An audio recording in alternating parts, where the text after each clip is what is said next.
Hi అండి. అందరికీ నమస్కారం. మన తెలంగాణలో ఎవరైతే ఫింక్షన్‌లయితే పొందుతున్నారో ఆసరా చేయుత ఫింక్షన్ ఈ పథకం కింద మనకి ఒంటరి మహిళలకి, అలాగే వృద్ధులకి, వికలాంగులకి మంచి గుడ్ న్యూస్ అయితే చెప్పడం అయితే జరిగింది. మనకైతే సీతక్క.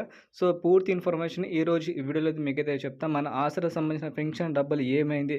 అసలు రూ. 4016 ఇస్తారా? లేదంటే మనకి అదే విధంగా రూ. 2000 కూడా ఈ నెలకు సంబంధించిన డబ్బులు కూడా అదే విధంగా ఇస్తారా? మీకైతే పూర్తి ఇన్ఫర్మేషన్ ఈరోజు ఈ వీడియోలో అయితే ఉంది. ఒకవేళ ఇస్తే ఎప్పటి నుంచి మన ఖాతాలో అయితే జమ చేస్తారు మనకైతే తెలంగాణలో. సో, మనం పూర్తి ఇన్ఫర్మేషన్ ఈరోజు ఈ వీడియోలో అయితే మనం మాట్లాడుకుందాం కాబట్టి వీడియో మాత్రం చివరి వరకు చూడండి. అలాగే చిన్న రిక్వెస్ట్ ఏందంటే ఆసరా పెన్షన్ కోసం ఎంతమంది ఎదురు చూస్తున్నారో కింద కామెంట్ అయితే చేయండి. దాంతోపాటు మన ఛానల్‌ని మీరు ఫస్ట్ టైం గనుక చూస్తుంటే మాత్రం సబ్స్క్రైబ్ చేసుకోండి. ఎందుకంటే ఇలాంటి ఏ అప్డేట్ వచ్చినా ఆసరా పెన్షన్ సంబంధించిన మన ఛానల్‌లో వీడియో రూపంలో మీ ముందుకైతే తీసుకొస్తాను. ఓకేనా? సో, ఇప్పుడైతే లేట్ చేయకుండా వీడియో అయితే స్టార్ట్ అయితే చేద్దాం. వీడియోని లైక్ చేసేయండి. ముందుగా చూసుకుంటే మన తెలంగాణలో ఆసరా చేయుత పెన్షన్ పథకం కింద పొందేవాళ్ళ సంఖ్య దాదాపుగా 2,72,000 అయితే ఉన్నారు. సో, దీంట్లో భాగంగా ఇంకా కొంతమంది రావాల్సిన సంఖ్య అయితే ఉంది. ఆ లిస్ట్ కూడా దీంట్లో యాడ్ అయితే చేస్తే దాదాపుగా 3,00,000 మంది దాకా మన తెలంగాణలో పెన్షన్ పొందుతున్నారు. సో, దీంట్లో ఒంటరి మహిళలు, అలాగే వృద్ధులు, వికలాంగులు అయితే ఉన్నారు కాబట్టి ఇంత ఎళ్ళడానికి ఛాన్స్ అయితే ఉంది మన దాంట్లో.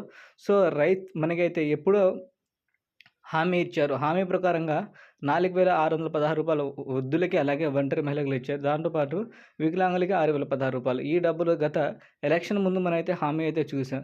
అప్పటినుంచి ఒక్కసారైనా వీళ్ళకైతే డబ్బులు జమ చేసిందా ప్రభుత్వం అంటే అసలు చేయలేదు. సో, దీనిపైన వచ్చేసి సీతక్క 2, 3 సార్లు మాట్లాడి అప్డేట్ కూడా ఇచ్చిన తర్వాత కూడా మనకైతే డబ్బులైతే జమ కాలే. సో, ఈ నెల సంబంధించిన డబ్బులు ఏదైతే ఉందో దాంట్లో కల్పిస్తామని చెప్పడం అయితే జరిగింది. ఒకవేళ ఈ నెల డబ్బులు మనకైతే ఇప్పటిదాకా అయితే రాలే కదా కొంతమందికి. సో, వాళ్ళకి ఎప్పుడు వస్తుందంటే ఈ శనివారం రోజున వాళ్ళ ఖాతాలో అయితే డబ్బులైతే జమ చేయడం అయితే జరుగుతుందని చెప్పడం అయితే జరిగింది. సో, దాదాపుగా మీకు రూ. 4,016 వృద్ధులకి, అలాగే ఒంటరి మహిళలకి రూ. 4,016, వికలాంగులకి రూ. 6,016 అనేది ఈ నెల జమ చేస్తామని చెప్పారు. గత నెలలో అయితే తెలియదు. సో, ఈ నెల ఒకవేళ ఈ డబ్బులు మీకైతే జమ అయితే మాత్రం వీడియో కింద కామెంట్ అయితే చేయండి.